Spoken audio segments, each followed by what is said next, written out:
আজকে আমরা আসল জিনিসগুলোর খবর সঠিকভাবে নেই না। মহিলা ডাকে, বাবা আমার পোলারে কইেন তো, হ্যাঁ যাতে আমার মা কইয়া ডাহে, আর কিচ্ছু চাই না, তার রোজগারের 2 টাকার পান আমি খাইতে চাই না। এরে বলবেন সকালবেলা বাসা বাড়ির থেকে যাওয়ার সময় আমার একটা মা কইয়া ডাক দিয়া যাইতো, আবার রাত্রে বাড়িতে আইসা মা কইয়া ডাক দিত, আমি খুশি। হ্যাঁ, রোজগারের 2টা টাকা আমি চাই না, খালি 2টা ডাক চাই। একটা মা সামান্যতম মায়া। আল্লাহ বলেন আমার 100 ভাগ মায়ার থেকে 1টা ভাগ মায়া দিয়ে কুল মাখলুকাত বানাইলাম, 99 ভাগ মায়া আমি আল্লাহর রয়ে গেছে। কুল মাখলুকাতের 1 ভাগ মায়া মা পাইলে কতটুকুন পাইছে, এই দিয়ে যদি মা একটা ডাক দিলে খুশি হয়, আর 99 ভাগ মায়া যে আল্লাহর এখনো রয়ে গেছে, এই আল্লাহকে যারা ডাক দিচ্ছেন, বলুন আল্লাহ খুশি হবে না বেজার হবে? আল্লাহ বলতেছেন আমি কত খুশি। ফেরেশতারা শুনছো, আমার বান্দারা আমার আল্লাহ বলে ডাকছে, আমি কত খুশি জানো? একটা মা যেমন 20 বছর পর্যন্ত ছেলেটা মা কইয়া ডাক দেয় না, আজকার মাহফিল থেকে গিয়ে যদি মা কইয়া ডাক মারে, বলুন মা খুশি না বেজার? মা দেখবেন আশপাশি মহিলাদের কাছে আনন্দের খবর পৌঁছে দিবে, শোনো ঘুমিয়ে আছো তোমরা, আমার পোলায় আজকে 20 বছর পরে আমারে মা কইয়া ডাক দিছে। কি বলবো চাচি আম্মা, 20 বছরে আমার ভিতরে যা দুঃখ ছিল, সন্তানের একটা ডাক শুনে আমি মায়ের 20 বছরের দুঃখ দূর হয়ে গেছে। আমার আল্লাহ বলেন, আরে দুনিয়ার মানুষ, মায়ের মতো একটা দরদি যদি 20 বছরের দুঃখ এক ডাকে দূর করে দিতে পারে, একটা মায়ের চাইতে কোটি কোটি গুণ দয়া বেশি আমি আল্লাহর। আজকের মাহফিলে বসে যারা আমাকে আল্লাহ বলে ডাক দিয়েছে ফেরেশতারা, আমি 20 বছর বুঝি না, 30 বুঝি না, 90, 100 বুঝি না, যে বয়সেরই হোক না কেন, আমাকে আল্লাহ বলে ডাক দেওয়ার কারণে রে ফেরেশতারা আমার বড় মায়া হয়েছে, বড় দয়া হয়েছে। তারা সাক্ষী হয়ে যা, ডাকের বিনিময়ে আমি আল্লাহ তাদের জীবনের গুনাহগুলো ক্ষমা করে দিলাম। বলুন এইভাবে ক্ষমা দেওয়ার ক্ষমতা আমার আল্লাহর আসেনি? আসলে কেউ তো ক্ষমা চান নাই, শুধুমাত্র ডাক দিলেন, ক্ষমা পেয়ে গেলেন। অন্যান্য নবী রাসূলের উম্মতেরা গুনাহ হইলে গুনার জন্য ক্ষমা চাইতে চাইতে জীবন যায়, ক্ষমা পায় না। কিন্তু আমরা যে ভাগ্যবান, আখিরি নবীর উম্মত, বিধায় আল্লাহ ডাক দিলেই মাপ চাইতে হয় না, ডাক দিলেই ক্ষমা। প্রশ্ন আসবে, হুজুর অন্য নবী রাসূলের উম্মতেরা ডাইকা ক্ষমা পায় না, আমরা কেন ক্ষমা পাই? ক্ষমা পাওয়ার কারণ হলো, যে নবীর উম্মত হইয়া দুনিয়ার জমিনে আগমন করেছেন আমার নবী, 63 বছর জিন্দেগি শুধু আপনার আমার ক্ষমার জন্যই নবী কাঁদছে। বলুন কাঁদছে কিনা? মা আয়েশা সিদ্দিকা বলেন, আমি দেখেছি আমার নবী জীবনে কোনদিন রাত্র ভরে ঘুমাই না, জীবনে কোনদিন আমার নবী ভালো বিছানায় পিঠ লাগায় না, জীবনে কোনদিন পেট ভরে খানা খায় না, জীবনে কোনদিন রাত্র ভরে আমার নবী ঘুমায় না। একটু সময় ঘুমাইয়া আমি আয়েশা দেখেছি আমার নবী সেজদায় পড়ে গো রাত্র কাটাই উম্মতি উম্মতি বলে। মাঝে মাঝে ঘুম থেকে উঠলে দেখেছি খেজুর পাতার চাটার দাগ আমার নবীর চেহারায়। প্রশ্ন করতাম, ইয়া রাসূলুল্লাহ, এই শুধু খেজুর পাতার চাটার মধ্যে শুয়ে ঘুমাইতে আপনার নবীর কষ্ট হয়, বিছানা নরম করে দিব? আমার নবী বলেন, আয়েশা রে, না রে, বিছানা নরম করে দিও না। নরম বিছানা পাইয়া যদি আমি উম্মতের দরদি নবী রে সারা রাত ঘুমের বিছানায় ঘুমাই, কোন সময় আমার গুনাহগার উম্মত নাজাতের কান্না কাঁদব? মা আয়েশা বলেন, আমি একদিন প্রশ্ন করেছিলাম, নবী গো, আপনি কত জায়গায় মায়ের খেয়েছেন, কোন দিনের মায়ের আপনার কাছে বেশি কষ্ট লেগেছে বলুন তো? আমার নবী 2টা চোখের পানি জর্জর করে ছেড়ে দিলেন। আয়েশা রে, আমার অতি দুঃখের কথা মনে করে দিয়েছ। আমি যখন তায়েবের জমিনে গিয়েছিলাম রে, তায়েবের যুবকেরা আমাকে এমন মার মারলো, 3 বার করে বেহুশ করেছে রে আয়েশা। আমার জামা কাপড় সরাইয়া দেখ, ওই তায়েবের মায়ের পাথরের আঘাতের দাগ এখনো আমার চেহারায়। মা আয়েশা বলেন, আমি নবীজির সুন্দর চেহারায় পাথরের আঘাতের কালো কালো দাগগুলো দেখেছি। আমি প্রশ্ন করেছিলাম, নবী গো, এত কষ্ট পেয়েছেন, এই দাগগুলো দেখলে এখন আমিও কষ্ট পাই, আপনি দোয়া করলে দোয়া কবুল হয়, দোয়া করুন পাথরের দাগগুলো আমার আল্লাহ যেন পরিষ্কার করে দেয়। আমার নবী বলেন, আয়েশা রে, দোয়া করে দাগ পরিষ্কার করব না রে আয়েশা, হাসরের জমিন যেদিন কায়েম হবে, আদাত উফরে যেদিন সূর্য আসবে রে আয়েশা, ওই দিন আমার উম্মতেরা গুনার বোঝা লইয়া ফুলসিরাতের কিনারে যাইয়া যখন বিপদে পড়ে যাবে রে, নবী কই, নবী কই কইয়া যখন কাঁদবে রে আয়েশা, ওই দিন আমি নবী এক একটা দাগের বিনিময় কোটি কোটি গুনাহগার উম্মতের নাজাতের দাবি করব। মা আয়েশা বলেন, শুধু তাই নয়, আমার নবী বলেছিলেন, আয়েশা, ওই তায়েবের মায়ের কথা মনে হইলে আমি এখনো কষ্ট পাই।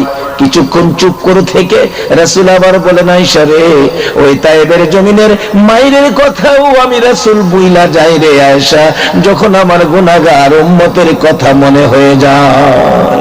আরে দয়ালো নবী, প্রেমের ছবি আর আসবে না জগতে, বলুন, দয়ালো নবী, প্রেমের আর হাসর দিনে উম্মত বিনে, হাসর দিনে উম্মত বিনে যাবে না নবীজি বেহেশতে, দয়ালো নবী, প্রেমের ছবি আর আসবে না জগতে, আমার দয়ালো নবী, প্রেমের ছবি আর আসবে না। বাবারে, শুধু এটাই না, ডাক দিলে মাফ এমনি পান না, আমাদের মাপের পিছনে নবীর বহু কান্না। আমার নবী যেদিন জগৎ থেকে বিদায় হয়ে যাবেন, আল্লাহু আকবার বলুন, আমার আল্লাহ বলেন, জিবরাইল আমার বন্ধু আজকে জগৎ থেকে বিদায় হয়ে আসবে রে জিবরাইল।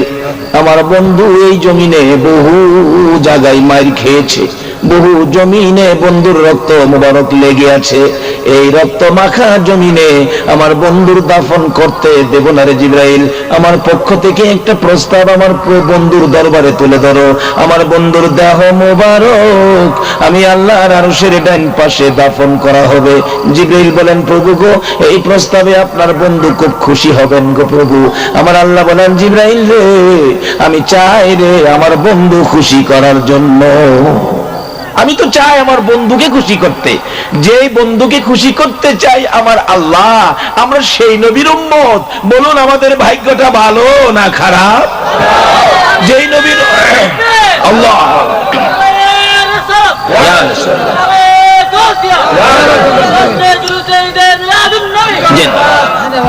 যেই নবীর উম্মত হওয়ার জন্য নবী রাসূলগণ পর্যন্ত পাগল ছিলেন। কোন দিন থেকে পাগল হয় নবী রাসূল এই নবীর উম্মত হইতো?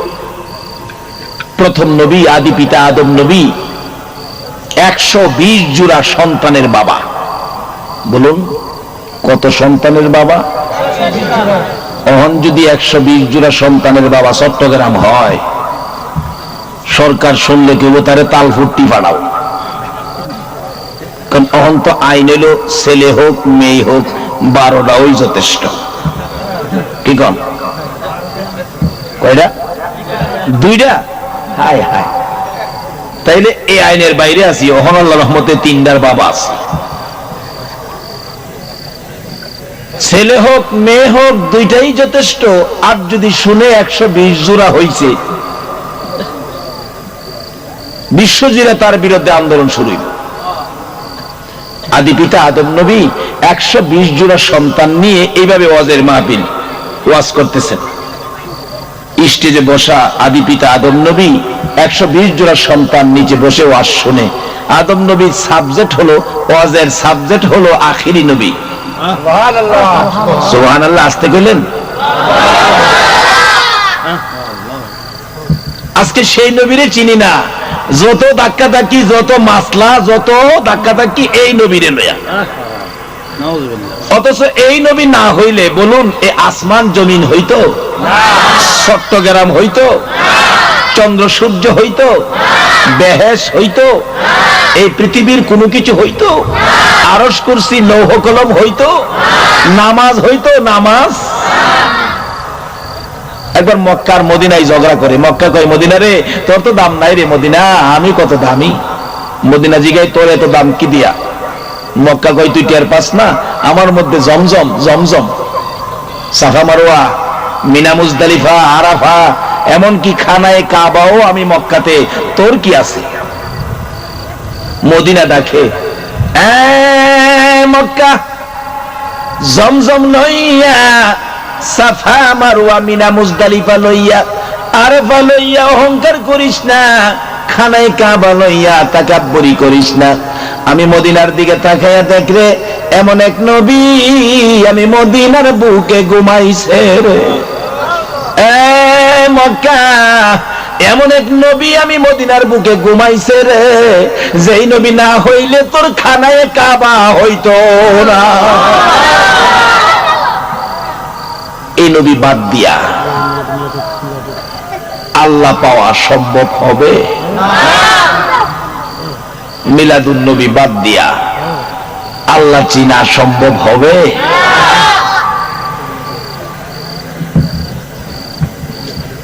বাবারা ভাইরা, সাবজেক্ট হলো আখিরি নবী, বক্তা হলো আদম নবী, শ্রোতা হলো 120 জোড়া সন্তান। তার মধ্যে আদম আলাইহিস সালামের পরের নবী হযরত শীশ আলাইহিস সালামও ছিলেন উপস্থিত। 3.5 ঘন্টা ওয়াজ করলো, প্রশংসা শুধুমাত্র আমাদের নবী। মাঝখানে শীষ নবী দাঁড়ায় গেছে, আব্বা আদম 3.5 ঘন্টা ওয়াজ করলেন, সাবজেক্ট আখিরি নবী, কবে নবী আসবে সে নবীর প্রশংসা এত করলেন, আপনার কথা তো, আপনি তো একজন নবী, আপনার কথা তো একবারও বললেন না, তাহলে কি সেই নবীর সাথে আপনার কোনো তুলনা নাই? আদম আলাইহিস সালাম কয়, এই বাবা শীষ শোনো, নাম রাখছে তোমার শীষ, জানো না কিছু খামাখা করো ফিস ফিস। ওই নবীর সাথে আমি আদমের তো কোনো তুলনাই নাই। বাবারে ফ্যানের বাতাসটা আমারে কম দিও, আমার দিওই না। ওই নবীর সাথে আমার তো তুলনা হয়ই না। এমন কি ওই আখেরি নবীর উম্মত যারা হবে, আপনাদের কথা কইতেছে, আপনাদের ওয়াজটা আদম নবী করতেছে, ওই নবীর উম্মত যারা হবে তাদের মধ্যে এমন 5টা গুণ থাকবে, 5টা গুণ, যেই 5টা গুণ নবীর উম্মতের থাকবে, কিন্তু আমি আদমের মধ্যে নাই। শীষ আলাইহিস সালাম মাঝখানে খাড়ায়া কয়, আব্বা কোন কি এত গুণে গুণান্বিত হবে সেই নবীর উম্মত, এত পাওয়ার? আদম বলেন, হ আব্বা এই গুণগুলি কি একটু বলুন তো। আদম নবী ওয়াজ করে, আপনাদের কথা। 1 নাম্বার গুণ, ওই নবীর উম্মত এত গুনাহ করেছে আকাশের নিচে জমিনের উপরে জায়গা হবে না। এত গুনাহ লইয়া যদি অশিস করিস না রে বাবা ফিস ফিস। শোনো, এই নবীর উম্মত যদি এত গুনাহ লইয়া 2টা হাত বাড়াইয়া ডাকে, মাবুদ গো গুনাহ করেছি, ভুল করেছি, আমাকে মাফ করে দাও, এ ডাক্তার দিতে দেরি হবে রে শীষ, আমার আল্লাহ মাফ দিতে দেরি করবে না। আর আমি আদম 350 বছর লাগছে, আমার লাগে 350 বছর, এই নবীর উম্মতের 3.5 সেকেন্ডও লাগবে না, মাফ পেয়ে যাবে। শীষ নবী কয়, বাহ তাহলে তো ঠিকই কইছে। একটা কইলেন, বাবা আর কি? শুন আরেকটা, 2 নাম্বার গুণ, এই নবীর উম্মত যেখানে গুনাহ করে, দোকানে হোক, ব্যবসার প্রতিষ্ঠানে হোক, জমিনে হোক, অফিসে হোক, গুনাহ করবে যেখানে, এখানে থেকে যদি কয় আল্লাহ ভুল করেছি মাফ করে দাও, কোথাও যাইতে হবে না, মসজিদও যাওয়া লাগবে না, হ্যাঁ নি মাফ করে দিব। আর আমি আদম রে সমস্ত পৃথিবী ঘুরাইছে, আপনাদের চট্টগ্রামও আদমের কদম লাগছে। 3 নাম্বার গুণ, বাবা শোন, ওই নবীর উম্মত যত গুনাই করুক না কেন তারে বাড়ির থেকে বাইর করে দেওয়া হবে না। আচ্ছা, আপনারা যে নামাজ পড়েন না চট্টগ্রামতে বাইর কইরা, মহেশখালী বাড়াইছে ওই কইতাছে ওয়াজ করে আদম নবী, হে নবীর উম্মত যত গুনাই করুক তারে ঘর থেকে বাড়ির থেকে বাহির করে দিবে না। এই শীষ, আমারে তোর মা হাওয়ারে বেহেশতের থেকে বাইর করে দিছে। কথাটা কি বুঝাইতে পারতেছি?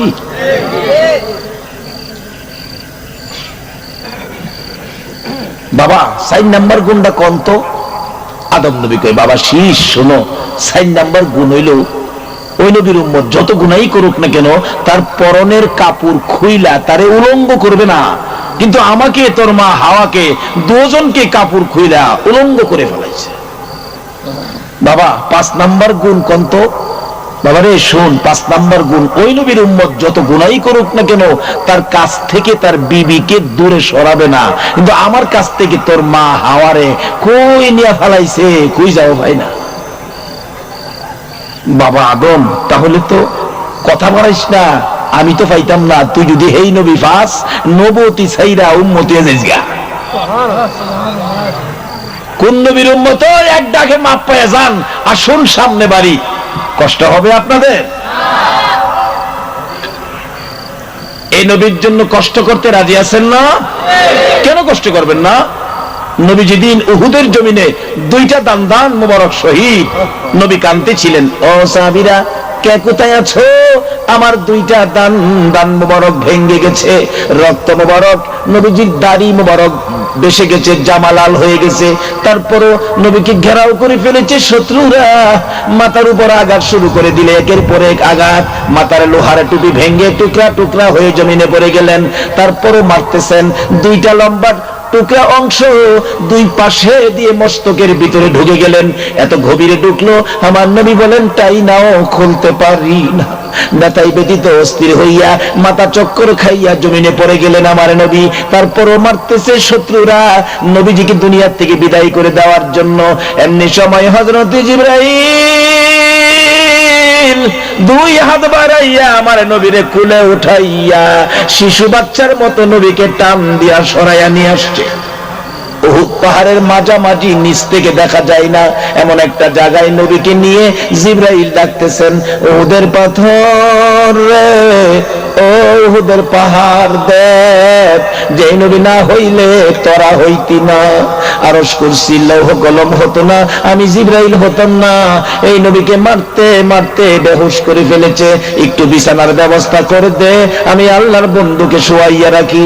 জিবরাইল বলেন, এই বলে পরিচয় দেওয়ার সঙ্গে সঙ্গে দেখি গো লম্বা একটা পাথর ফাইটা তুলার মতো নরম বিছানা হইয়া যায়। জিবরাইল এই বিছানার মধ্যে আমার আপনার নবীকে শোয়াইয়া মাথার পাশে বসে আছে, নবীজির জ্ঞান ফিরতেছে না। অনেকক্ষণ পর নবীজি 2টা চক্ষু খুলে চোখের পানি ছেড়ে দিলেন। জিবরাইল বলেন, ইয়া রাসূলুল্লাহ, আল্লাহর বন্ধু গো, জ্ঞান ফিরে আসছে গো আল্লাহর বন্ধু, বলুন। আমি জিবরাইল মাথার পাশে বসে আছি, আমি আল্লাহর কাছে পৌঁছে দিব, বলুন আপনার দাঁত ভাঙ্গা ব্যথা কেমন লাগে? নবী গো বলুন মাথা ভাঙ্গা ব্যথা কেমন লাগে? আমার নবী কান্দে, জিবরাইল রে দাঁত ভাঙ্গা ব্যথা কেমন লাগে জিগাইলি রে, মাথা ভাঙ্গা ব্যথা কেমন লাগে জিগাইলি, আমার উম্মতের ব্যথা কেমন লাগে জিগাইলি না। ইয়া রাসূলুল্লাহ, ইয়া রাসূলুল্লাহ, মাশাআল্লাহ, জিন্দাবাদ জিন্দাবাদ নবীর সেনা জিন্দাবাদ, বলুন জিন্দাবাদ জিন্দাবাদ নবীর সেনা জিন্দাবাদ। আমল করো নামাজ রোজা কায়েম করো সুন্নিয়াত, আমল করো নামাজ রোজা কায়েম করো সুন্নিয়াত, জিন্দাবাদ জিন্দাবাদ নবীর সেনা জিন্দাবাদ, জিন্দাবাদ জিন্দাবাদ নবীর নবীজির আশিক যিনি মরে অমরে না তিনি, নবীজির আশিক যিনি মরে অমরে না তিনি, কাফনে পরে ঘুমিয়েছে গাউসুল আজম বগদাদ, কাফনে পরে ঘুমিয়েছে গাউসুল আজম বগদাদ। জিন্দাবাদ জিন্দাবাদ নবীর সেনা জিন্দাবাদ, জিন্দাবাদ জিন্দাবাদ নবীর সেনা জিন্দাবাদ। আমল করো নামাজ রোজা কায়েম করো সুন্নিয়াত, আমল করো নামাজ রোজা কায়েম করো সুন্নিয়াত। জিন্দাবাদ জিন্দাবাদ নবীর সেনা জিন্দাবাদ, জিন্দাবাদ জিন্দাবাদ নবীর। বলতেছিলাম যে নবী উহুদের জমিনে দাদে ভাঙ্গা ব্যথা, মাথা ভাঙ্গা ব্যথার চাইতে উম্মতের ব্যথার খবর নিলেন। আমার নবী বলেন, জিবরাইল রে, দাদু ভাঙ্গা ব্যথা কেমন জিগাইলি, মাথা ভাঙ্গা ব্যথা কেমন জিগাইলি, আমার উম্মতের ব্যথা কেমন জিগাইলি না। ও জিবরাইল শোনো রে, ব্যথার খবর বলে দেই। দাঁত ভাঙ্গা ব্যথার চাইতে, মাথা ভাঙ্গা ব্যথার চাইতে রে জিবরাইল আমার গুনাহগার উম্মতের ব্যথা বেশি। যেই নবী এত ব্যথায় ব্যতীত হওয়ার পরেও নিজের ব্যথা গোপন করে উম্মতের ব্যথা প্রকাশ করে গো, বলুন এই নবীর পক্ষে থাকা দরকার আছে কিনা? এই নবীর পক্ষটাই হলো জান্নাতি পক্ষ। যারা এই নবীর পক্ষে থাকবেন আপনারা জান্নাতে যাবেন।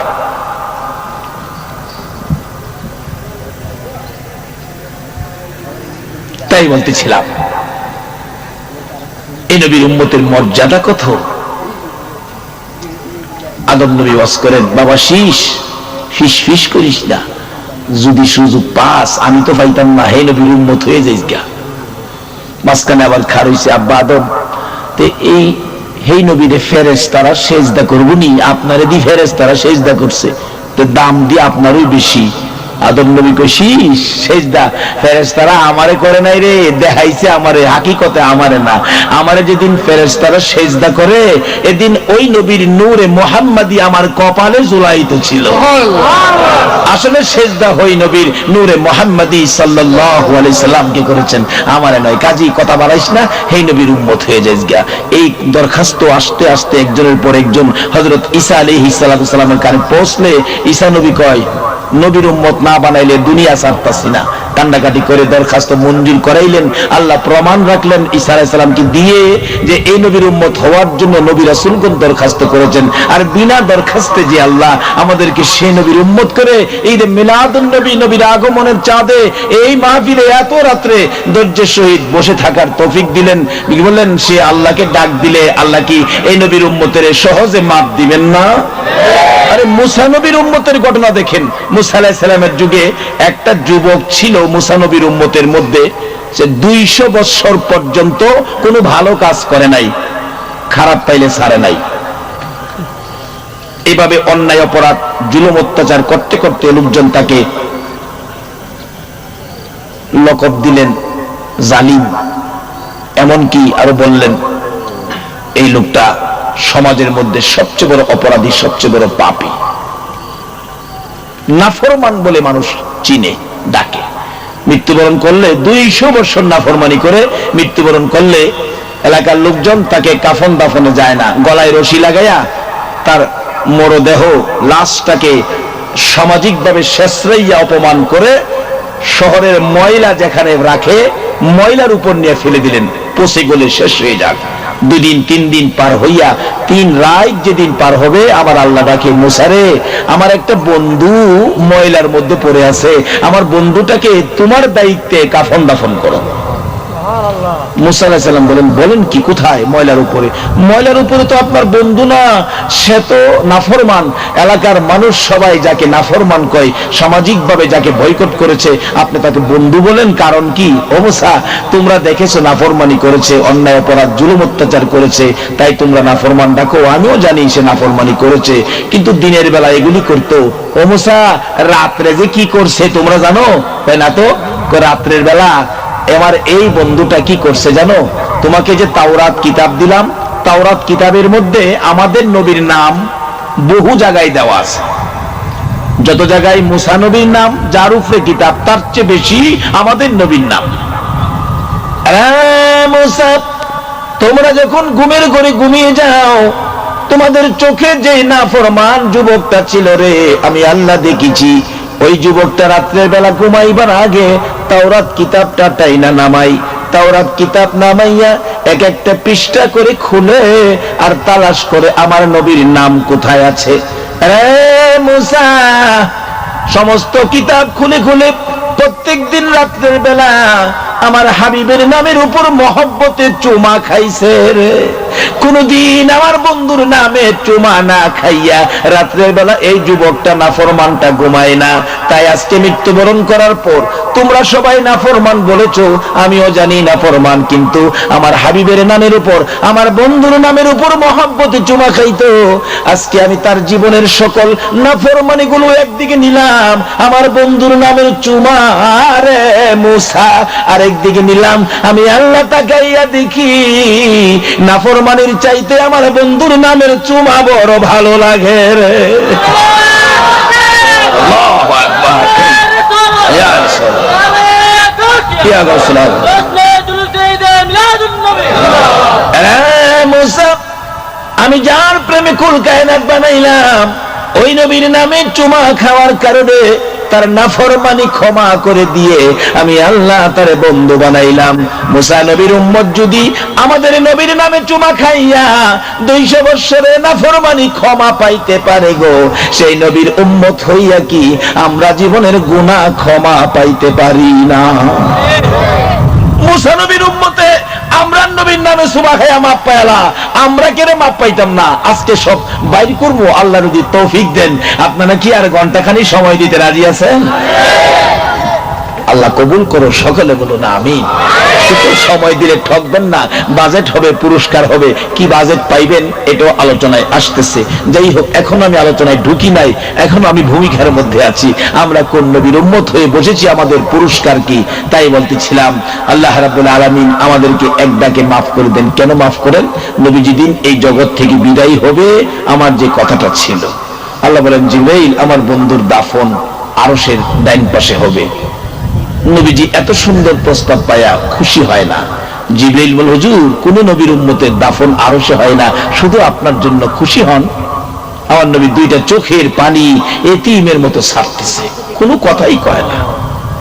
হুজুর এত সুন্দর প্রস্তাব, কথা কন্যা চোখের পানি ছেড়ে দিলেন, আপনার দাফন আল্লাহর আরশে হবে। রাসূল আরো কান্দে। জিবরাইল বলেন, ইয়া রাসূলুল্লাহ বুঝি না কেন কান্দেন? আমার নবী বলেন, জিবরাইল রে শোনো কেন কান্দি, আমার দাফন আল্লাহর আরশের ডান পাশে হবে। তোমার কাছে খুশির খবর হতে পারে, আমি নবী খুশি হতে পারলাম না। কেন পারলেন না? জিবরাইল আমার দাফন আল্লাহর আরশে হইলে আমি জানতে চাই রে, আমার গুনাহগার উম্মতের দাফন কই হবে? জিবরাইল বলেন, আপনার উম্মতের দাফন এই জমিনের মধ্যে হবে। আমার নবীর কান্না আরো বেড়ে গেছে। রে জিবরাইল, আমি উম্মতের দরদি হইয়া রে উম্মত এই জমিনে রেখে আরশে পড়ে থাকতে পারবো না। আমার পক্ষ থেকে একটা প্রস্তাব আমার প্রভুর দরবারে তুলে ধরো, আমার উম্মতেরা যদি এই জমিনে থাকে রে জিবরাইল, আমি নবী আরশে যাব না, আমি আমার উম্মতের পাশে এই জমিনে শুয়ে থাকবো। বলুন, উম্মতের ব্যথায় ব্যতীত হয়ে, উম্মতের মায়ায় নবী এখনো সোনার মদিনার মাটিতে শুয়ে আছে কিনা? শুধু আছে না, 24টা ঘন্টাই নবী আপনার আমার জন্য কাঁদতেছে। বিদায় তো আজকে ডাক দিলেই মাপ পাওয়া যায়। যে নবীর উসিলায় ডাক দিলেই মাপ পায়, এই নবী কি চিনা আমাদের দরকার আছে কিনা? বাবারে, আল্লাহ যে কত সিস্টেম করেছেন এই নবীর চিনানের জন্য, যার উসিলাই সব চিনানের জন্য কত সিস্টেম। দেখেন, আপনি ইবাদত করবেন, উত্তম ইবাদত নামাজ। নামাজ পড়তে গেলে মসজিদে আজান হয়। বলুন, আজানের মধ্যে এই নবী আসেনি? আচ্ছা, এই আজানটা যদি পৃথিবীর শক্তিশালী পুরুষ বুশের বাতিজা যদি আপনাদের এই মসজিদের মুয়াজ্জিন হয়, বুশের বাতিজা যদি আজানের সময় নবীর নাম না লাগায়, বলুন বুশের বাতিজা হইলেও তার চাকরি আছে? কেউ তারে রাখবেন? আকামতের মধ্যে নবী আসেনি? কোন মুয়াজ্জিন যদি আকামতে নবীর নাম না আনে, বলুন মুয়াজ্জিন সাহেবের চাকরি থাকবে? যে কোনো ব্যাপারে নবী বাদ দিবেন, আপনার সব শেষ। নবী নাই, মুখে দাঁড়িয়ে আছে, বলুন কোনো লাভ হবে? যেমন বাস্তব রবীন্দ্রনাথ ঠাকুর মুখে দাঁড়িয়ে আছে, কিন্তু নবীর প্রেম অন্তরে নাই। এখন যদি রবীন্দ্রনাথ ঠাকুর মারা যায়, আপনাদের চট্টগ্রামে লাল দিঘির ময়দানে জানাজা হবে, ঘোষণা দেয়, আপনারা কেউ যাবেন? কেন? দাঁড়িয়ে আছে তো। তারপরে যাবেন না কেন? দাঁড়িয়ে আছে। আসল জিনিস বন্দুক আছে, গুলি নাই, গুলি নাই। কবি নজরুল মুখে দাড়ি নাই, অন্তরে নবী আছে। বলুন মারা গেলে জানাজার খবর লাল দিঘির ময়দানে কাল সকাল 10:30টায়, বলুন আপনারা মুসলমান যাবেন না কেন? দাড়ি নাই, অন্তরে কি আছে? আল্লাহু আকবার বলুন। এই নবীরে মানুষের মুসলমানদের অন্তরে অন্তরে পৌঁছানোর জন্য আমার আল্লাহ কত সিস্টেম করেছেন। আযান দেবেন নবী, আকামত দেবেন নবী, নামাজ পড়বেন, তাশাহুদে একটা সালাম নবীকে দিতে হবে কিনা বলুন? এখন যত বড় মুফতি হন আপনি, যদি নবীরে সালাম না দেন, কিয়ামত পর্যন্ত হায়াত পায়া নামাজ পড়বেন, বলুন নবীর সালাম ব্যতীত বাকি সব ঠিক আছে, নামাজ কি কবুল হয়েছে?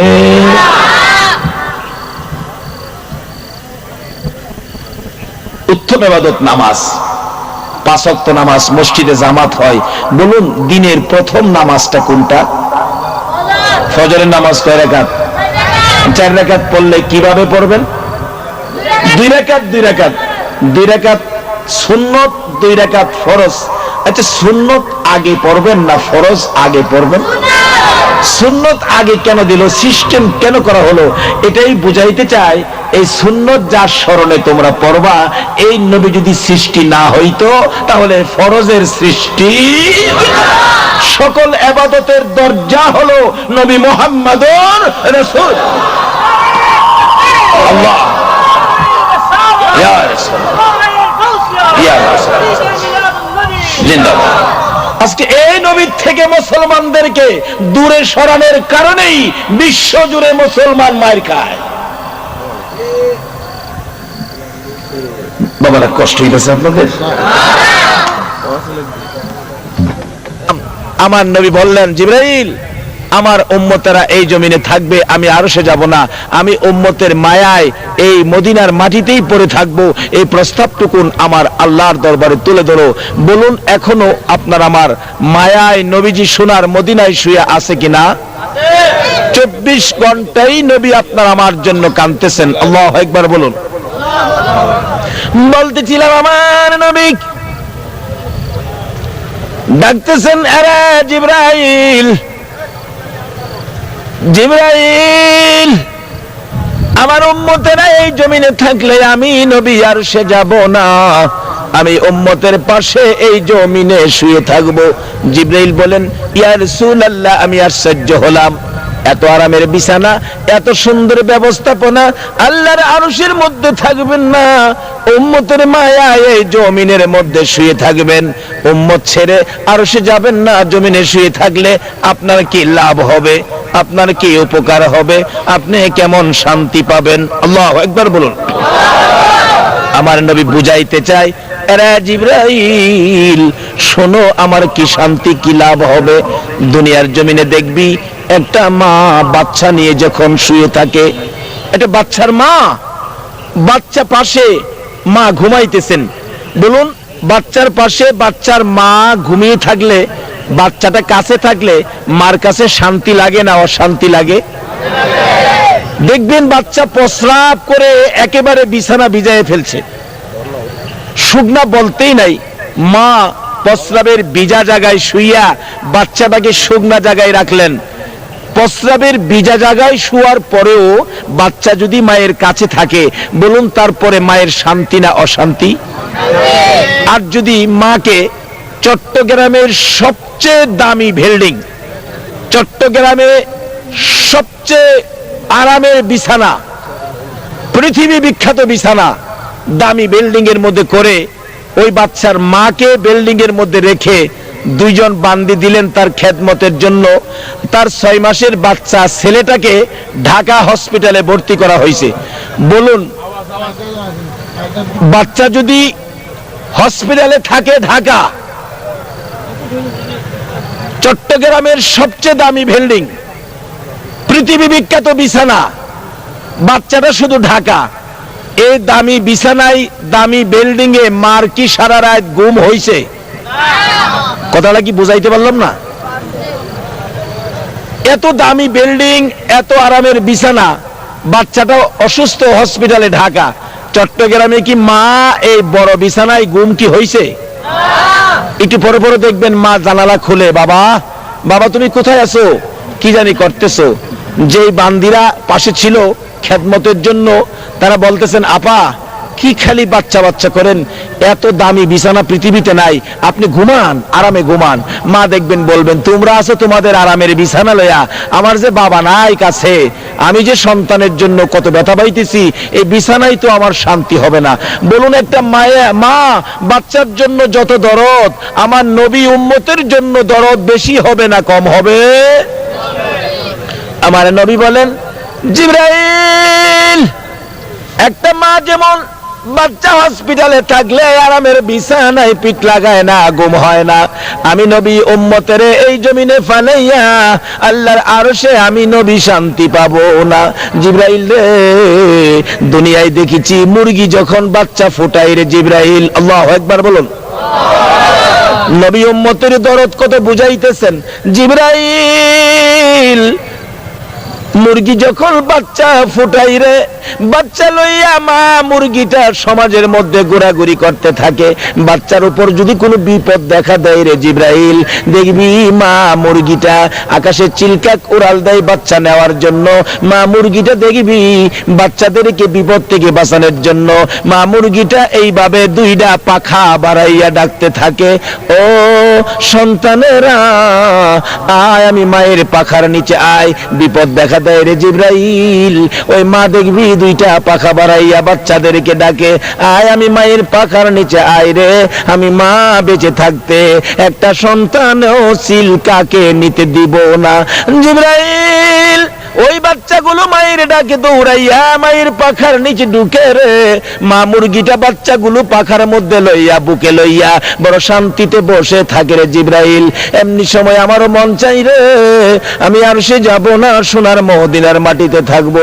আমার তামাম পৃথিবীর উম্মতের যদি কোনো বিপদ দেখা দেয় রে জিবরাইল, আমি নবীর মন চাই আমিও সোনার মদিনার থেকে তামাম পৃথিবীর উম্মতের জন্য বাচ্চাওয়ালা মুরগির মতো দুইটা পাখা দুইটা হাত আমিও বাড়াইয়া দিব।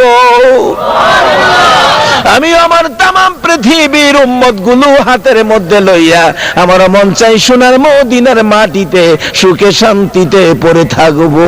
আমার আল্লাহ বলেন বন্ধু গো, উম্মতের জন্য যখন এত মায়া এত দয়া, যাও আমি আল্লাহ কথা দিলাম তোমার উম্মতের মাপ চাইতে হবে না, আমাকে একবার যদি খালি আল্লাহ বলে ডাক দেয়, আমি আল্লাহ তোমার উম্মতের জীবনের গুনাহগুলো ক্ষমা করে দিব।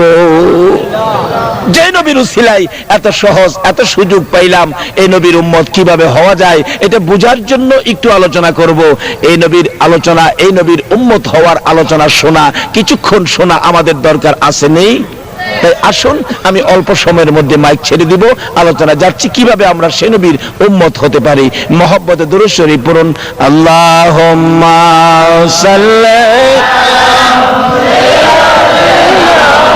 মাওলানা মুহাম্মদ ওয়া আলা আলি সাইয়্যিদিনা মাওলানা মুহাম্মদ। আল্লাহুম্মা সাল্লি আলা সাইয়্যিদিনা মাওলানা মুহাম্মদ ওয়া আলা আলি সাইয়্যিদিনা নবীর মায়া ছেড়ে মানুষ কোথায় আছো বুঝি না, তোমার মায়ায় কান্দে নবী, তোমার মায়ায় কান্দে নবী, শুয়ে সোনার মদিনা। আল্লাহুম্মা সাল্লি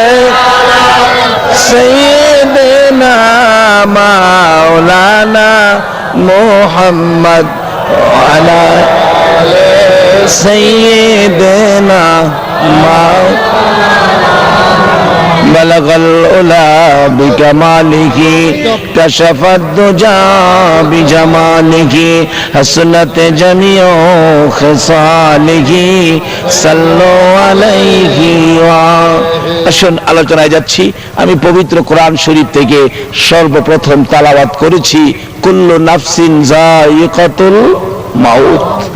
আল্লাহ আমাদের উদ্দেশ্যে ওয়াজ করেছেন সকল প্রাণী একদিন মৃত্যুর কোলে ঢলে পড়তে হবে। বলুন, আল্লাহ যে ওয়াজ করলেন সকল প্রাণী মৃত্যুর কোলে ঢলে পড়তে হবে, এই কথাটা কি সত্য? সবাই যেন বললেন না, আমাদের সকলকে যে মরতে হবে এই কথাটা কি সত্য? কারণ সিরিয়ালে দেখতেছি তো এরকমই, আমাদের আগে যারা আসছিল তারা চলে গেছে, আমরা যারা আছি আমাদেরও যাওয়ার বিষয় পড়ছে, শুধুমাত্র ফ্লাইট ডেটটা বাকি। কোন ডেট বাকি? Flight date. বলে হুজুর এটা কোন ফ্লাইট? বাবারে, এটা বাংলাদেশ এয়ারলাইন্সের ফ্লাইট নয়, সৌদি কাতার এয়ারলাইন্সের ফ্লাইট নয়, এটা মসজিদ এয়ারলাইন্সের ফ্লাইট। দেখবেন প্রত্যেকটা মসজিদে একটা করে 4 পায়া ফ্লাইট আছে। দেখছেন কি? এটা আপনারা কি কোন খাট? প্রত্যেকটা মসজিদে মুর্দার বহনকারী খাট আছে না? আচ্ছা দেখি তো, আচ্ছা আজকে যদি মাহফিল থেকে ঘোষণা দেওয়া হয় মসজিদে মুর্দার বহনকারী খাট, মুর্দার বহনকারী খাট মসজিদে রাখা হবে না, এখন থেকে মহল্লাবাসীর ঘরে নিয়ে রাখতে হবে। আব্দুর রহমান সাহেব আপনার ঘরে 1 মাস। আচ্ছা আব্দুর রহমান সাহেব থাকলে এখানে রাজি হইব? বলবে আমি বাড়িতে পরামর্শ করাই। বাড়ি যে বলবে কইগো পোলার মা, মসজিদের খাট মুর্দার যে নেই, মুর্দার বহনকারী খাটটা নাকি মসজিদে রাখবে না, এখন আমাদের ঘরে রাখতে হবে 1 মাস করে প্রত্যেকের ঘরে। দেখবেন পোলার মা কইব, ও পোলার বাবা, মসজিদের খাট মুর্দারের খাট ঘরে আনন্দ যেত না, লাগে 500 টাকা মাসে মসজিদে আমরা চান্দা দিয়ে এলাম, এটা ঘরে আনন্দ যেত না। ভয় লাগে, কেউ নিবে না, কেউ নিতে রাজি হবে না, আমিও নিব না। এরপরও বলুন, একদিন সকলকে এই খাটের মধ্যে উঠতে হবে কিনা?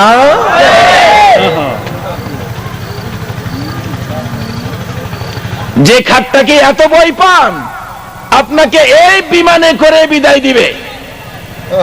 হজ করতে গেলেন, হাফ ডাউন টিকিট আছে বিমানের, হজ করে আবার ফিরে আসবেন। বলুন, মসজিদের কোণার 4 পায়া খাট,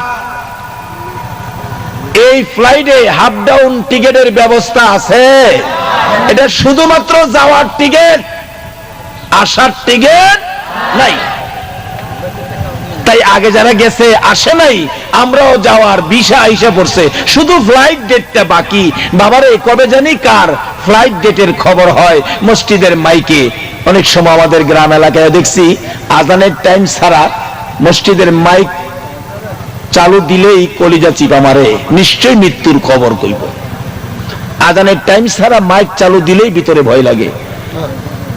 দেখবেন আপনাদের শহরেও বলবে মাইকে মাইকে। আমাদের মহল্লার আব্দুল খালেক সাহেব রাত 11টায় ইন্তেকাল করিয়াছেন, আগামীকাল সকাল 10টায় খালেক সাহেবের শেষ বিদায়ের অনুষ্ঠান। বলুন, শেষ বিদায়ের অনুষ্ঠানটা কি হবে? জানাজা। এইভাবে জানাজার কাতারের সামনে সকলকে একদিন শুইতে হবে কিনা?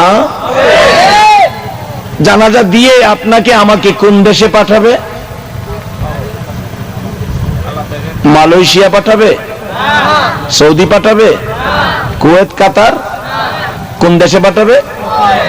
কবরে। বলুন, কোন দেশে? বাবারে, কবরে যে যাবেন, কবরের জন্য রোজগার করছেন কি? রোজগার আছে কারো জীবনে? রাসূল হাদিস শরীফে বলেছেন, আদ-দুনিয়াও মাজরাতুল আখিরা, দুনিয়াটা হলো আখিরাতের বাজার। আমি জানতে চাই, এখান থেকে আখিরাতে সুখে শান্তিতে থাকার জন্য বলুন কে কি রোজগার করেছেন? একজনে দাঁড়ায় হিসাব দেন তো। পারবেন না। এই জগতের হিসাব দিবেন, হুজুর আমার 5টা দোকান আছে, একটা নূপুর মার্কেটে, একটা নিউ মার্কেটে, আর একটা আন্দর কিল্লায় হিসাব দিবেন। ছেলে কয়জন? হুজুর 5 জন, 3 জন থাকে বিদেশ, 2 জন থাকে দেশে। ব্যাংক ব্যালেন্স বহুত, বাড়ি করছি 5টা, হিসাব দিবেন।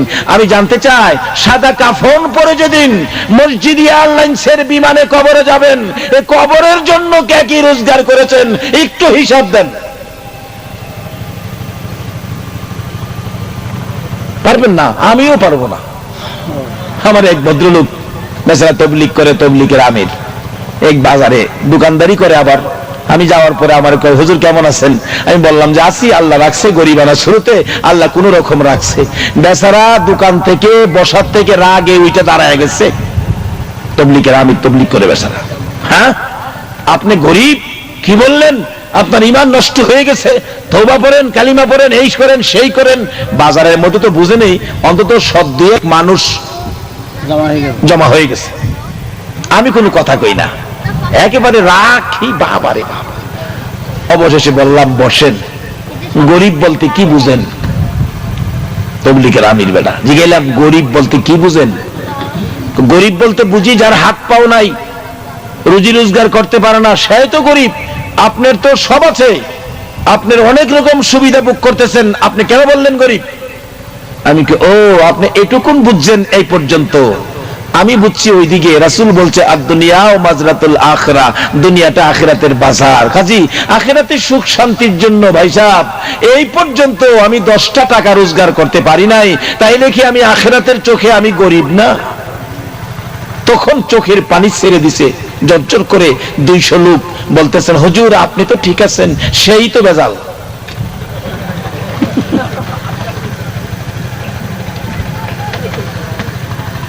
বাবারে, আমাদের আগে যারা আসছিল তারা চলে গেছে। বহু ডিজাইন করে 5 তলা বিল্ডিংটা করেছিল, বিল্ডিং এর জায়গায় বিল্ডিং আছে, কিন্তু বাড়িওয়ালা তো নাই। কোথায় যাবেন? কবরে যাই দেখেন কবরের মাটির সাথে মিশে গেছে। কিন্তু রাসূল যে বলল এখান থেকে ওই বাজার করার জন্য, কে কি বাজার করেছেন? এই দেশটা পাইয়াই কবরটা ভুলে গেলেন, অথচ এই দেশে কেউ থাকতে পারে নাই, আমরাও থাকতে পারবো না।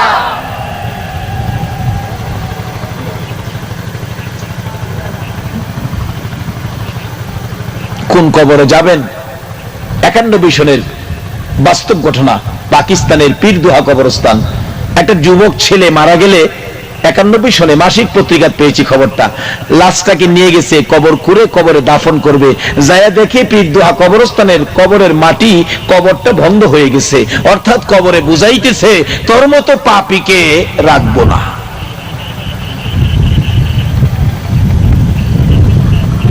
ইমাম সাহেব ছিলেন আল্লাহর ওলি মানুষ। আল্লাহর ওলি বলেন, বাবারা কবর কুরো নাই। হুজুর কবর তো কুরছি, কবর তো বন্ধ হয়ে গেল, আরেকটা কবর কুরা হলো। হাজার হাজার মানুষের সামনে বাস্তব ঘটনা। 91 সনে কবরটা আবারও বন্ধ হয়ে গেছে। আরেকটা কবর কুরো, 3 নাম্বার কবর আর বন্ধ হলো না। লাশটা দাও। দুইজন লোক কবরে নামছে, লাশটা দাও তাদের হাতে। 2টা লোক, 2টা যুবক কবর থেকে ডাকতেছেন, হুজুর লাশটা দিয়েন না, লাশ দিবার আগে আপনি একটু দেখেন কবরের অবস্থা কি। আল্লাহর ওলি বলেন, আমি কবরের পাশে দাঁড়াইয়া নিচের দিকে তাকাইয়া দেখি 2-2.5 হাত লম্বা লম্বা কালো রঙের বিচ্ছু কবরটা ভরে গেছে। এই মোটা মোটা কালো রঙের বিচ্ছু কবরটা ভরে গেছে। বলুন এই কবরে আমাদের প্রত্যেকের যাইতে হবে কিনা? তার মধ্য থেকে অনেকের মা, অনেকের বাবা এই কবরে আছে না? কিন্তু এই মা বাবা কি অবস্থায় আছে এই খবরও তো নিলেন না, অথচ মা বাবা কবরে বিপদ থেকে বিপদে পড়ে কাঁদতেছে আর ডাকতেছে, তো তাওয়াঙ্গার গারশুদি আজ মালে মা, তো তাওয়াঙ্গার গারশুদি আজ মালে মা, তো চারাগা ফেলশুদি আজ হালে মা। বাবারে, আমার সয় সম্পত্তি বাড়িঘর পায়া তুই আজকে বাড়িওয়ালা, দোকানওয়ালা, বিজনেসওয়ালা মালিক হয়ে গেছস, কিন্তু আমি মা, আমি বাবা যে কবরে পড়ে রইলাম, আমাদের ব্যাপারে তো একটু খবর নিলি না। তুই কেমন সন্তান হইলি রে?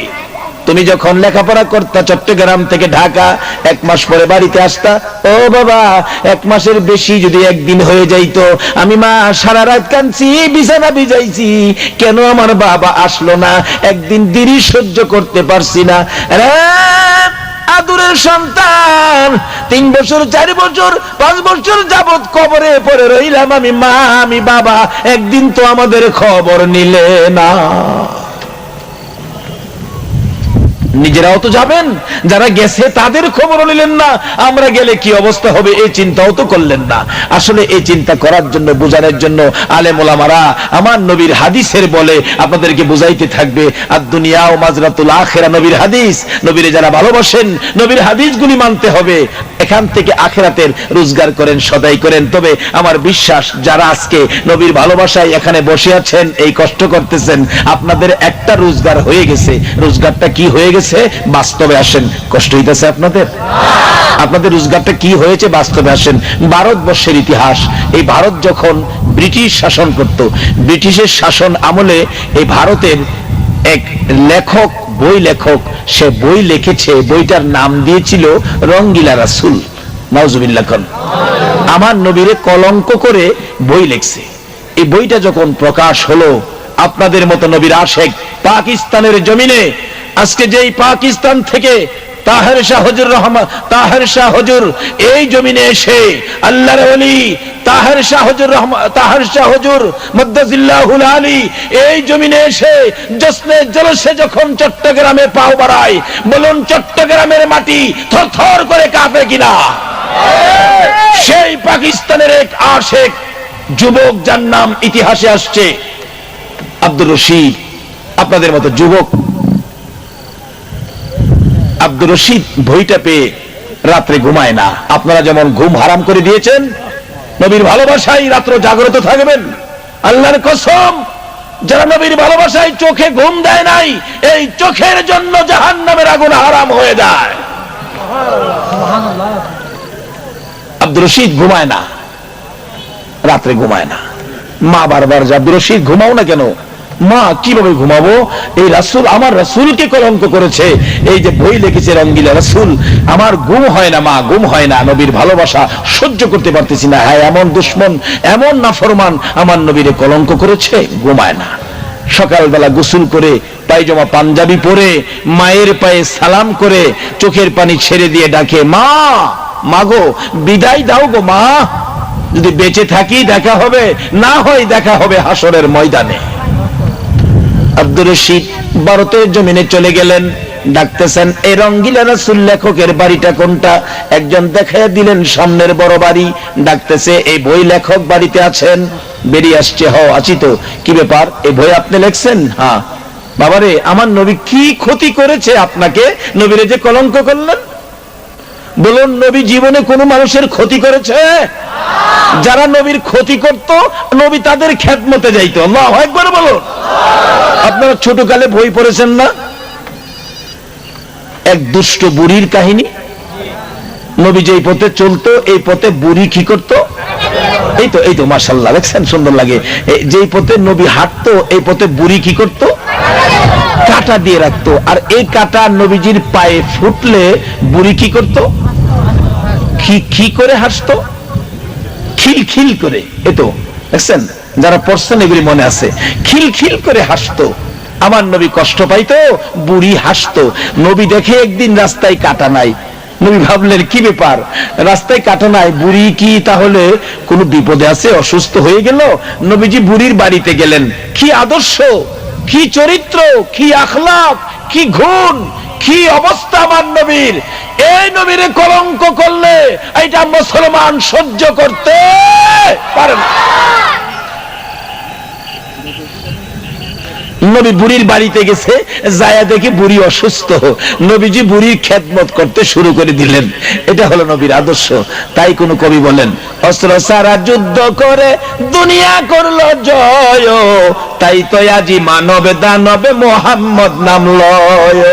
অস্ত্র সারা যুদ্ধ করে, না বোমা মাইরা, না মেশিন গান লয়া, অস্ত্র সারা যুদ্ধ করে দুনিয়া করলো জয়, তাই তো আজি মানবে দানবে মোহাম্মদ নাম লয়।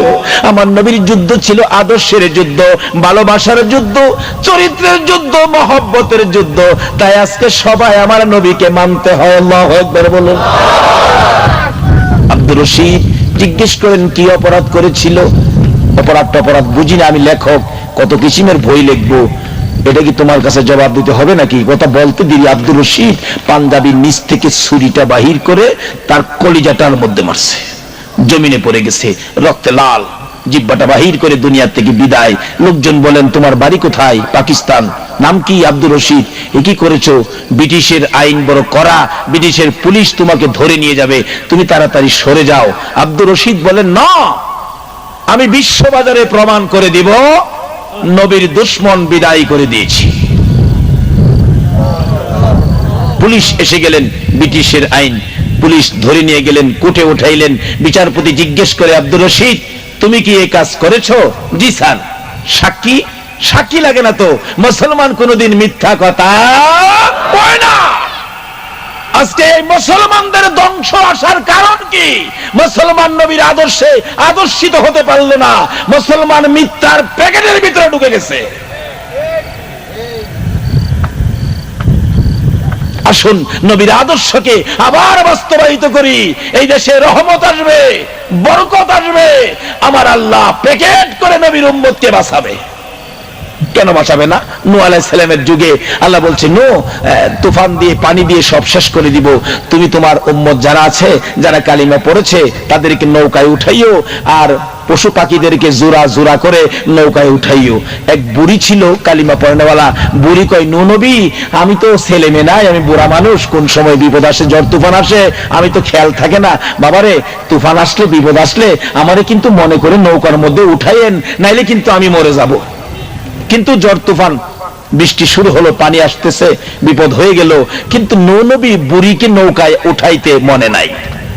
যখন পানি শুকায় থামলো, নূহ নবীর মনে হয়েছে, হাই হাই বুড়ি কোথায়, বুড়িকে তো আনি না, আল্লাহ গো সর্বনাশ করেছি, আমি ভুল করেছি।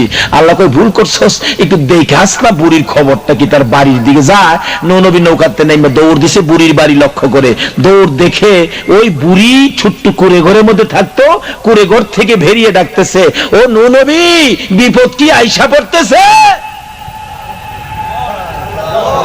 আল্লাহু আকবার বলুন। নূহ নবী মাথায় হাত দিয়ে বসে গেছেন, প্রভু সমস্ত পৃথিবী ধ্বংস হয়ে গেল, বুড়ির কুড়ের ঘর ধ্বংস হয় নাই, এখনো বুড়ি কুড়ে ঘরে বসে আছে, আমাকে জিজ্ঞেস করে বিপদ আসতেছে কিনা। আমার আল্লাহ কয়, নূহ রে আমি বানাইছি রে, আমার বড় মায়া লাগে রে নূহ, তুই তো ভুলে গেলে, বুড়িকে আনলি না, কিন্তু আমি আল্লাহ ভুলি নাই। বুড়ি দৌড়ায় গেছে, নূহ নবী গো খবর কি, পানি আসছে কিনা? নূহ নবী বলেন, ও বুড়ি সমস্ত পৃথিবী ধ্বংস হয়ে গেছে, তুমি কি পানির খবর পাও নাই? বুড়ি বলেন, নবী গো, ও আল্লাহর নবী নূহ, আল্লাহর কসম করে বলি, এ কুড়ের ঘরের মধ্যে আমি ঘুমিয়ে আছি, এক ফোঁটা পানির খবর আমি পাই নাই। নূহ নবীর উম্মতের যদি এইভাবে আমার আল্লাহ পানির নিচে বাঁচাইয়া রাখতে পারে, বলুন আখিরি নবীর উম্মতের আরো সুখে শান্তিতে বাঁচাইয়া রাখার ক্ষমতা আমার আল্লাহর আছে কিনা? কিন্তু উম্মত হইয়ালেন না, কিভাবে হইবেন? আসুন এই সিস্টেমে যাই। কষ্ট হইতেছে আপনাদের? তবে আজকে আমার একটু কষ্ট, কারণ গলাটা বৈশা গেছে, আর কত খাড়া থাকবো এটার উপর। এই যে 6 মাস যাবত চলছে তুফান, কোনো দিন বাদ নাই, কত চলবো? যাক, আল্লাহর মেহেরবানি আছে বিদায় এইভাবে একটা মানুষ প্রত্যেক রাত্রে অগমা, দিনে জার্নি করে খাড়া থাকতে পারে। আপনি আজকা তো অগমা থাকতেছেন, তো কালকা দেখবেন, এই হিসাব করবেন, অফিসে লিখবেন 2 2 12, লেখা থাকবেন 2 2 17। পিয়নকে স্যার কি লিখছেন, আরে কালকা ওয়াজ শুনছিলাম তো। কিন্তু বক্তাদের প্রতি আল্লাহর একটা মেহেরবানি, মদিনার কামলেওয়ালা নবীর একটা দয়া। আল্লাহু আকবার বলো। তার সাথে সাথে আপনাদের দোয়াও আছে, আপনাদের দোয়াও কি আছে? আব্দুর রশিদ বলেন, না মুসলমান মিথ্যা কথা বলে না। শেরে বাংলাকে ফজলুল হক, এই কোর্টের অ্যাডভোকেট, মাননীয় বিচারপতি, ছেলেটা ব্রেন ডিফেক্ট, তাকে জিজ্ঞাসাবাদের সময় দেওয়া হোক।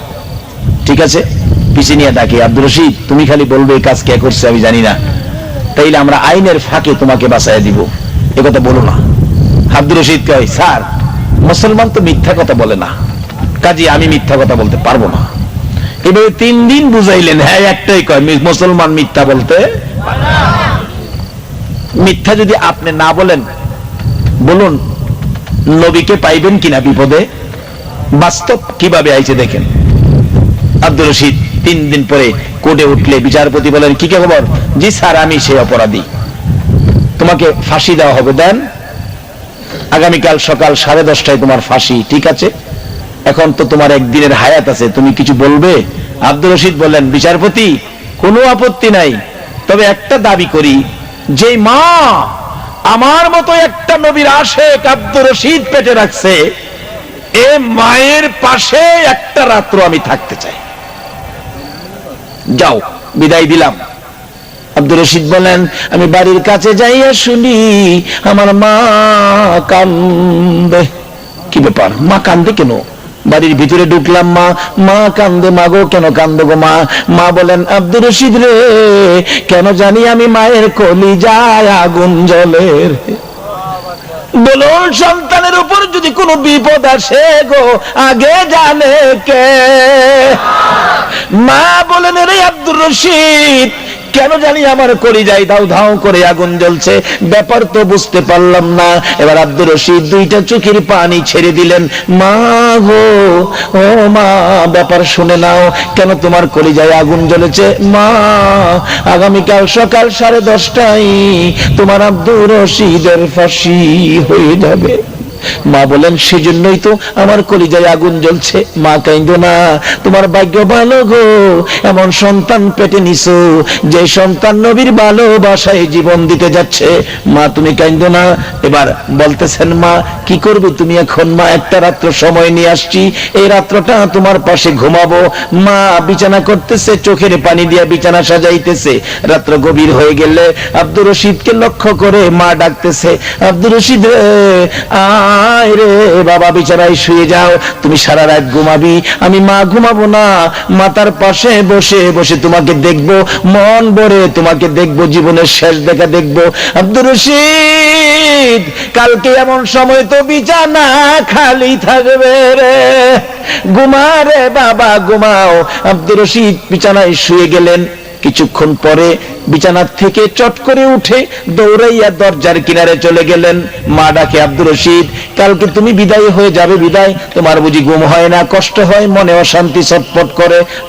আয় রে বাবা, ছোটকালে যেন সময় আমি মা পিঠে থাপড়াইয়া তোমারে ঘুম পাড়াইতাম, আয় রে বাবা, আজকে তোমার মাথায় হাত বুলাইয়া আমি মা তোরে ঘুম পাড়াবো। আয় বাবা, বিছানায় শুয়ে যা। আবার বিছানায় শুয়ে গেলে মা মাথায় হাত বুলাইতেছেন। চট করে উঠে দৌড়াইয়া দরজার কিনারে চলে গেলেন। মা ডাকে, আব্দুর রশিদ রে, কালকে বিদায় হয়ে যাবি, সেই জন্য তোর ঘুম হয় না রে বাবা, বুঝিছি। চোখের পানি ছেড়ে দিলেন আব্দুর রশিদ। মা, মা গো, না না, সেই জন্য বিছানার থেকে উঠি নাই। তাহলে দৌড়াইয়া কেন দরজার কিনারে চলে যাও? আব্দুর রশিদ ডাকে, মা, তুমি যখন ডাইকা আমারে বিছানার মধ্যে নিয়ে শোয়াইয়া দাও, এমনি সময় দেখি দরজার কিনারে মদিনার কামলেওয়ালা নবী দাঁড়াইয়া থাকে। আল্লাহু আকবার।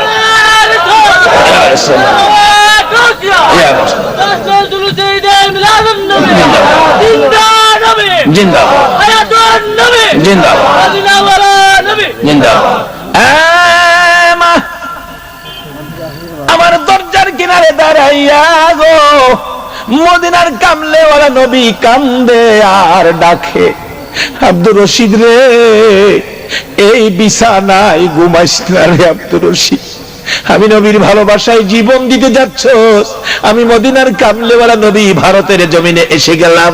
রে আব্দুর রশিদ, আয়, কালকে তোর মৃত্যু হওয়ার পরে রে আমি রাসূল তোরে নিজে নিয়ে যাব রে, এই বিছানায় নয়, আমি রাসূলের পাশের বিছানায় তুই আব্দুর রশিদ ঘুমাবি।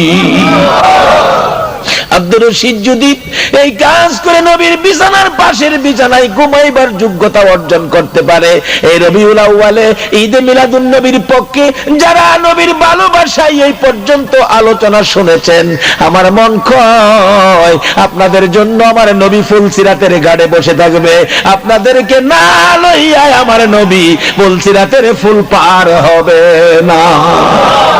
এই নবীর একটু ডাকেন তো দেখি, ইয়া মুহাম্মদ পিয়ারা নবী এসো নিরালায়া মুহাম্মদ। এক বুজুর্গ এক বিশ্বাস ঝড় ছাড়ছে ওনার বাড়িতে, চোখ থেকে ঝড় 300 কিলোমিটার থেকে ঝড়ে ঘর পড়ে পড়ে বাপ। এখন দোয়া কালাম যাচ্ছে সব পড়া শেষ, তবুও ঘর এড়িয়ে যাচ্ছে। আর বিশ্বাসের স্ত্রী বলতেছে বাড়িতে গেলা মানা গর্ত করিয়ে গেল, দোয়া কালাম তো বিশ্বাস বাইরে বেরোইয়া পাশ করতে দিয়ে দিতে বাজাবে ঘর ঘর আলো চোখ দিলে, তাহলে বেলা বাজাতে উত্তর দিতে না, বিশ্বাস সেই করতে দিতে বেলা বাজাচ্ছে বাজায় চিরে ঘরে আইসে মহিলা কি বলো দিয়েছে জ্বর যেদিকে বেলা সেদিকে বাজাতে উল্টো। তো বিশ্বাস করছে আরে বলো এই জ্বর দিয়েছে আল্লাহ, যদি আমার ঘর ফেলানোর সিদ্ধান্ত আল্লাহ নিয়েই থাকে তাহলে আমি হাজার খানিক বেলা বাজার খ্যাতি করবো। যদি উল্টো পাশে বেলা বাজাই তাহলে আল্লাহর সাথে বিরোধিতা করা হবে, আর আল্লাহর সাথে বিরোধিতা করে কেউ করে ঠিক করবে। কাজে আমি আল্লাহর পক্ষে যাই, গর্ব লিও বলুন থাকলেও না, আল্লাহ যেদিকে থেকে জ্বর দিতে আমি বেল পাচ্ছি আল্লাহ বলে তাই। সুখের সময় আলহামদুলিল্লাহ বলেন, আলহামদুলিল্লাহ। দুঃখেও আলহামদুলিল্লাহ, দুঃখের পর তো আমি বিরোধিতা করে কুল পাচ্ছি না, বলবো আলহামদুলিল্লাহ। ইমানের পরিচয় এদিক টাকার ইমানদার, ফ্রেশ সলিড ইমানদার আপনাকে আপনি অনুভব করতে পারবেন তখন সর্ব হালাতে যখন শুকর আদায় করতে পারবেন। দুঃখেও আলহামদুলিল্লাহ, সুখেও আলহামদুলিল্লাহ। অনেকে আছে প্রশংসা দিক থেকে আমার দিক থেকে খেয়াল করেন, শুনতেছেন তো? আমরা হুজুররা বিশেষ করে একজনের নাম জিজ্ঞেস করলি, ভাই আপনার নাম কি? আমার নাম নাজিজ আব্দুল। আপনি কে? আমি গুনাহগার আব্দুল খালেক। আমি গুনাহগার আব্দুল খালেক। এই আমি গুনাহগার আব্দুল খালেক তুমি পরিচয় দিচ্ছ, তাহলে তোমার নামের সাথে নিজে গুনাহগার শব্দটা লাগাই বলতেছ, এই কথাটা মনে দিয়ে বলতেছ না, তুমি বানা উত্তরে বলতেছ তোমার আমাদের সামনে হাটের মধ্যে যাইয়া একজনে যদি বলতে যায় ও গুনাহগার আব্দুল খালেক, ও গুনাহগার আব্দুল খালেক, দেখবেন চোখ লাল হয়ে গেছে, মেজাজ গরম হয়ে গেছে। এ নাসির শামসুল্লাহ, এ নাসির শামসুল্লাহ, এই বলতে ডাকতো তারা বলতে নাসির মানে তাহলে সেদিন তুমি নিজেই বললেন নাসির আব্দুল রহমান, আমি না আপনি গুনাহগার আব্দুল খালেক। আজকে সেই কথা আমি বললে তুমি আমল বোঝা যায়, এটা তোমার বানাউট পরিপূর্তি, নিজে নিজে বানাইছো, নিজে নিজে আরো ভুলে বুঝে নেই। এই গুনাহগার মানে আমি নেককার, গুনাহগার মানে আমি নেককার, নাসির মানে আমি কিছু চিজ। নামের সাথে অত বারেন্দা লাগানোর দরকার নেই, নামের সাথে বারেন্দা। আমরা বক্তার এই আমার নামে যুক্তিবাদী দেয়, আল্লাহর কসম আমার বয়ানে শুনে থাকবেন আমি কত ভাবে যুক্তিবাদীর প্রতিবাদ করছি। যুক্তিবাদী আসল যুক্তিবাদী হলো শয়তান, আর সে যুক্তিকে সে বাঁচতে পারে নাই। এই জন্য শয়তানের যুক্তিবাদী শব্দটা আমার সাথে আমার ভালো লাগে না, কিন্তু কেসে কবে উঠে দিয়ে খাতায় লেখা শুরু করলে তার সাথে খেয়াল কি করলাম না। ভুলগুলি এটা ওটা সেটা কত কাজে লাগায়, নামের এত বারান্দার দরকার কি? এই বারান্দা লাগানিটাই হলো রিয়ার আলামত, মানে নিজেকে নিজে ছোট মুখে প্রকাশ করা হলেও আসলে এটা মুখের আন্তরিকতা না, এটা হলো মুখের কথা। নিজেকে নিজে গুনাহগার দাবি করা এটা বলারই দরকার নাই। আমার নাম দাবি বলে দিলাম, আমার নাম দাবি বলে দিলাম, আমি সর্ব হালাতে একই হালাতে থাকবো। প্রশংসা করলে আমার যে হালাত, আমার বদনাম করলে সেই হালাত, তাহলে বলবেন আপনি ইমানদার। কথা বলেন ঠিক না? সকল ভালো কিছু হলেও তাতেও আলহামদুলিল্লাহ, বিপক্ষে চলে গেলেও আলহামদুলিল্লাহ। তো বাহারহাল আল্লাহ পাক আজকে যে অবস্থায় রাখছে, অবস্থার পর আমরা খুশি না বেজার? বলি আলহামদুলিল্লাহ, বলি আলহামদুলিল্লাহ। আমি আপনাদের সকলের কাছে জানতে চাই, সিজন আলী কথা থাকতে মাদ্রাসার কথা মাদ্রাসা করা লাগে। আমি যত ভালো ওয়াজ করি শেষ পর্যন্ত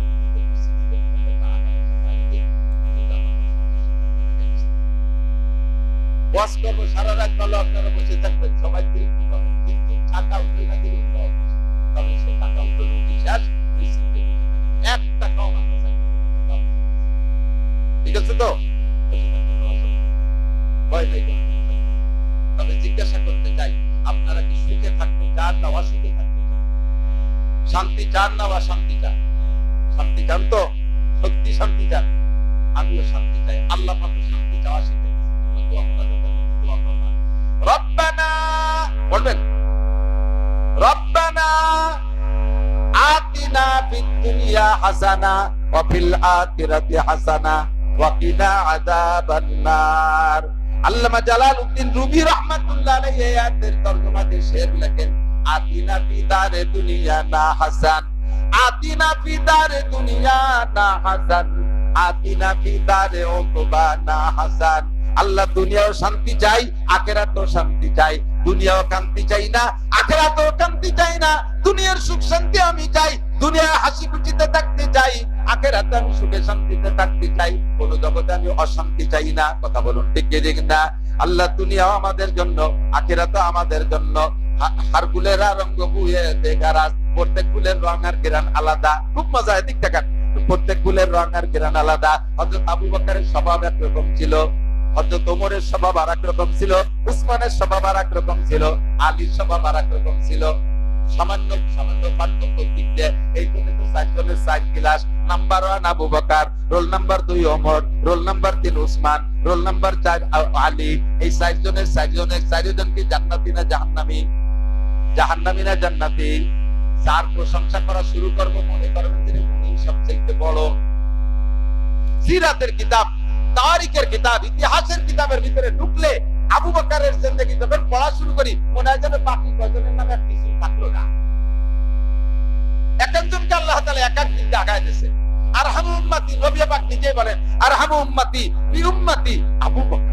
আমার উম্মতের উপরে সবচেয়ে রহমদিল, দয়াবান, নরম দিল, উম্মতের উপরে মায়াবী মানুষটা, সবচেয়ে শ্রেষ্ঠ মায়াওয়ালা মানুষটা আবু বকর। এরপরে ওমর সম্পর্কে ওয়াসাদুহু ফি আমরিল্লাহি ওমর, আমার ওমর শরীয়তের বিধানের ব্যাপারে সবচাইতে কঠোর। তাহলে কি কথাটা কি বলতে, আবু বকর সবচাইতে রহমদিল, তাহলে ওমরের মধ্যে কি রহম একটু ছিল না? একদিক দিয়ে আবু বকরের ভিতরে বেশি। আমার আসাদুহু ফি আমরিল্লাহি ওমর, শরীয়তের বিধানকে বাস্তবায়ন করার দিক দিয়ে ওমরের চাইতে কঠোর কেউ না। তাই বলে কি হযরত আবু বকর সবকিছু অনুমতি দিয়েছে না? আপনারা মাত্রাকে মনে চাচ্ছে কিনা ইয়ে চোখে দাদার ব্যবসা করতে মনে চাচ্ছে একটু করোগে, যাও একটু মুস্কানের একটা গুলি দিয়ে আসতে পরে আপনি দেখবেন এই কইছে একদিক ওনার মধ্যে একটু বেশি।